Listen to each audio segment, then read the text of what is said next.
युवा अवसाद में घुसता हुआ नजर आ रहा है। एक के बाद एक आत्महत्या के मामले निकलकर सामने आ रहे हैं। वहीं दूसरी ओर अगर बात करें, राजस्थान में जिस तरह अपराध बढ़ रहा है, अधिकतर मामलों में युवा जो है, नाबालिग कहे, वो इसमें लिप्त पाया जाता है। आखिर क्या वजह है कि युवा अवसाद में होने के कारण आत्महत्या की ओर और अग्रेसिव हो रहा है? इसी पर बातचीत करने के लिए मनोचिकित्सक अखिलेश जैन हमारे साथ हैं। सर, क्या कारण मानते हैं कि युवा आज आत्महत्या की ओर अग्रसर हो रहा है?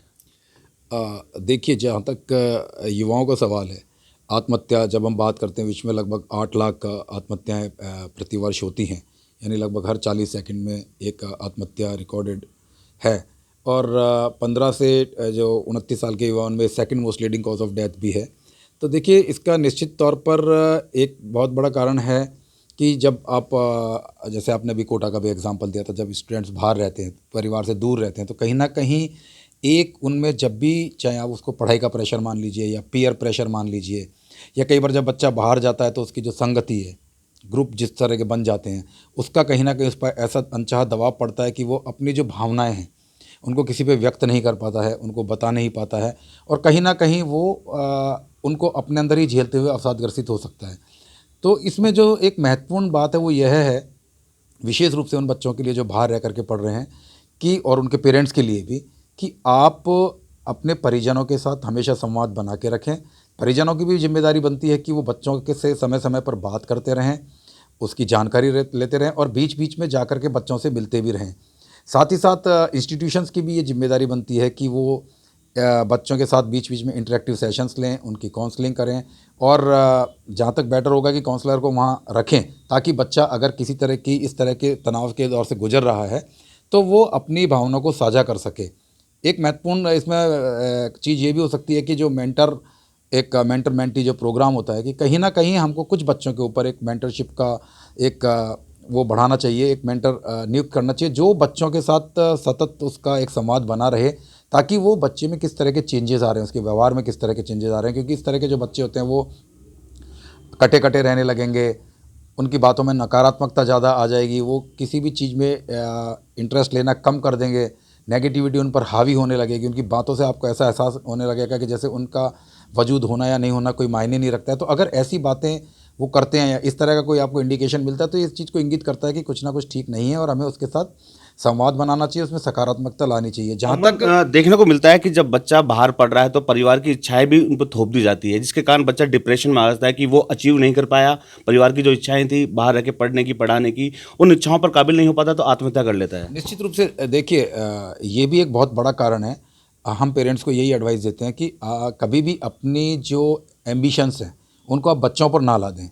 बच्चे में जो उसकी कैपेबिलिटीज़ हैं उसको आंकें, बच्चे के साथ पहले आप उसके बारे में बात करें, बच्चे को उसके प्रोस एंड कॉन्स समझाएं कि वो किस विषय में आगे बढ़ सकता है, और अगर उसका इंटरेस्ट है और आपको लगता है वो उस विषय में आगे जा सकता है तो उसको उसी विषय के लिए प्रेरित करें। अपनी एम्बिशंस को अनावश्यक रूप से बच्चे के ऊपर ना थोपें, नंबर 1।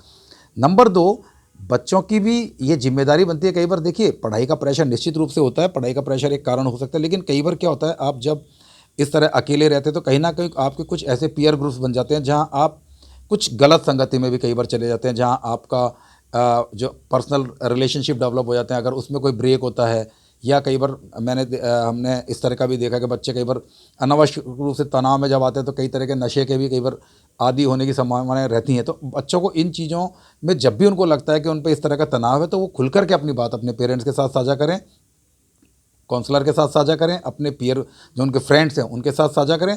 जब आप अपनी भावनाओं को साझा करते हैं तो निश्चित रूप से आपके मन का जो अंतर्द्वंद है काफ़ी हद तक कम होता है, और आपको एक सोशल सपोर्ट भी मिलता है। कोटा की अगर बात करें, कोटा शिक्षा नगरी बनता जा रहा है। जो बाहर से अलग अलग राज्यों से लोग वहाँ शिक्षा के लिए आ रहे हैं, अमूमन सैकड़ों की संख्या में कहें या हज़ारों की संख्या में कहें, स्टूडेंट वहाँ पढ़ाई कर रहे हैं। क्या लगता है कि जो शिक्षण संस्थाएं उनको हर महीने या हर 6 महीने में काउंसलिंग कराने की ज़रूरत है बच्चों की? नहीं, देखिए, निश्चित रूप से मेरा जहाँ तक मानना है, शायद शिक्षण संस्थाएं इस बारे में काफ़ी एग्रेसिवली काम भी कर रही हैं। मैंने जो बताया ना, मेंटर का हमारा ऑब्जेक्टिव यही है कि एक ग्रुप के बच्चों के ऊपर कहीं ना कहीं एक इस तरह के टीचर या काउंसलर या वो नियुक्त हों, जो उनसे समय समय पर बात करते रहें।